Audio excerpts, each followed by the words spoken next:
How to be a man, 10 things real men do, what a real man looks like, real versus fake masculinity. If there's one topic that I'm honestly kind of tired of hearing about online, it's this one, what it means to be masculine, what it means to be a man. But I don't dislike it because I think the topic is dumb or because I don't think it's a valid question. The reason I dislike it is because it's a question that's been asked over and over, and in many ways the answer was found a long time ago by some of history's greatest thinkers and philosophers. And the answer is still out there, we just lost sight of it. Young men feel lost, directionless, and like they've lost their sense of purpose, and the majority of the content out there isn't really clearing anything up for them. So in this video, I want to answer once and for all how to be a man, according to philosophy. But first, I feel it's only right to discuss another question. How did we get here in the first place? Over the last 80 or so years, there have been some major cultural shifts in regards to gender roles and identities, all of which had a profound effect on how the world defined masculinity. I'm not saying these shifts were bad or even necessarily good, they're just what happened. But bear with me, because this is going to be a little history heavy. During World War II, there were mass labor shortages nationwide, leading to more women entering the workforce and filling roles that were traditionally considered masculine jobs. In the decades that followed, women realized that this was a good way to gain independence and earn their own living, so this large influx of women workers continued through the 60s and 70s. This effectively blurred the lines of men as the head of household or the sole breadwinner. By the 1980s, having two working parents had become common, so boys were being raised in households with less traditional father figures, and around that same time, rising divorce rates led to a greater percentage of boys growing up with absent or less involved fathers. Through the 90s and 2000s, single-parent households continued increasing until about 30% of all children were growing up this way. And this is also when psychologists began researching how some masculine traits could be problematic in certain situations, and when the phrase toxic masculinity was first introduced. And then came the 2010s, which we're no longer in, but still sort of feel like modern day. By the late 2010s, toxic masculinity had entered the mainstream, but it had somehow transitioned from some male traits being problematic to masculinity as a whole being problematic. Simultaneously, shifting cultural norms around gender identity and sexuality further blurred the lines around what it meant to be a man. All of this, social and economic change, fatherlessness, the blurring of gender roles, ultimately led to the masculinity crisis we hear about today. But that wasn't all it produced. When combined with issues like the Me Too movement and the perceived hypersexual openness of women through platforms like OnlyFans, it also fueled the rise of something else, red pill content, and the Manosphere. The Manosphere is basically a corner of the internet that claims to teach boys how to be men, but most of their ideas are based on a person's status in relation to others, on dominance, on being at the top of the metaphorical food chain. A real man must be rich, he must be powerful, he must have hundreds of sexual conquests. He must be a high-value man, an alpha man, a man that doesn't give in to women's attempts to control him. Oh, and speaking of women, a real man must realize that all women are inferior to him in every way.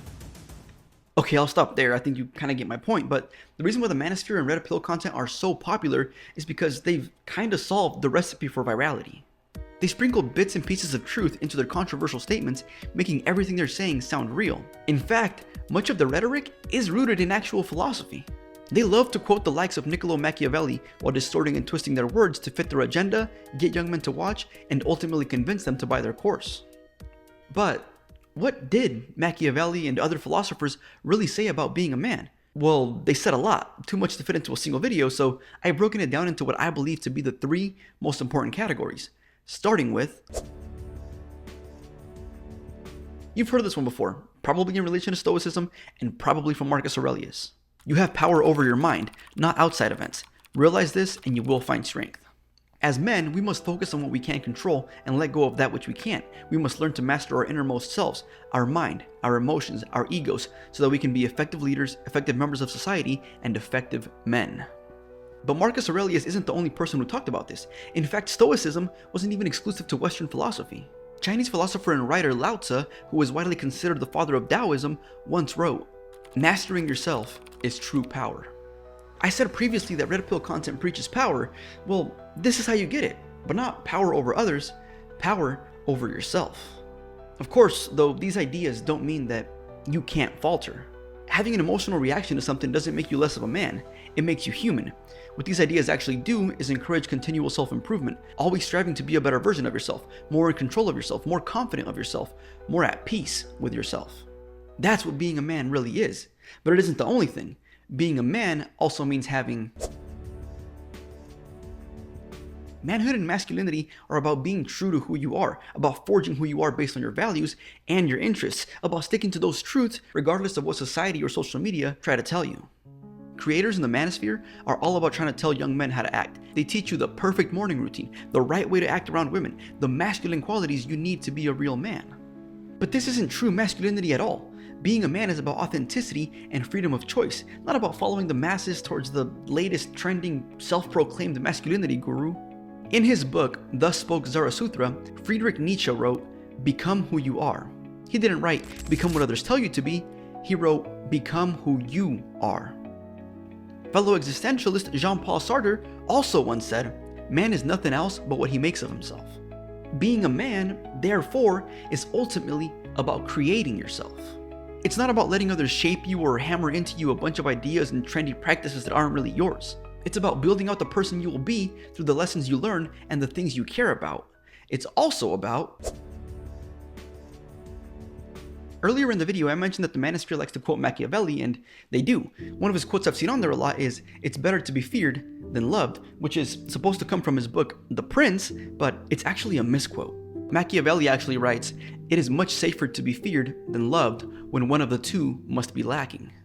He wasn't preaching that fear trumps love in all instances. He was saying that as the leader of a nation, it's safer to lead through fear than through love when you cannot have both. But if you can have both, you know what wins? Love, humility, kindness, being of service to others. Being a good man isn't about exerting force onto others or making them fear you. It's about humbly serving others and improving upon the world in any way you can.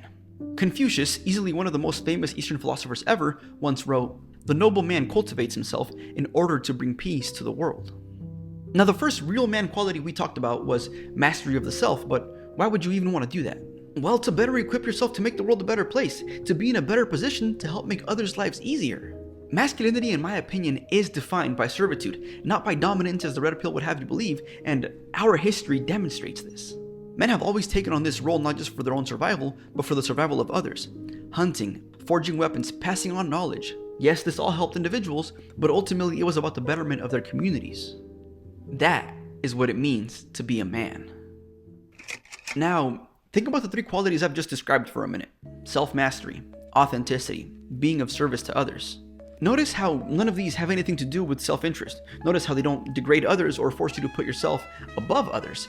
And perhaps most importantly, notice how there are no definitives, meaning there are no specific instructions or definitions. It's all open to interpretation. The truth is, masculinity is open-ended. The authenticity portion means you get to define what it means for you. So maybe it's time to just stop watching content about and trying to figure out how you can be a real man. It's like Marcus Aurelius said nearly 2,000 years ago. Waste no more time arguing what a good man should be. Be one. Anyway, while you're here, maybe consider checking out my video on vulnerability and how it doesn't make you less manly. It's a pretty damn good video if I say so myself. Otherwise, thank you for watching, consider subscribing, and I'll catch you in the next one. Peace.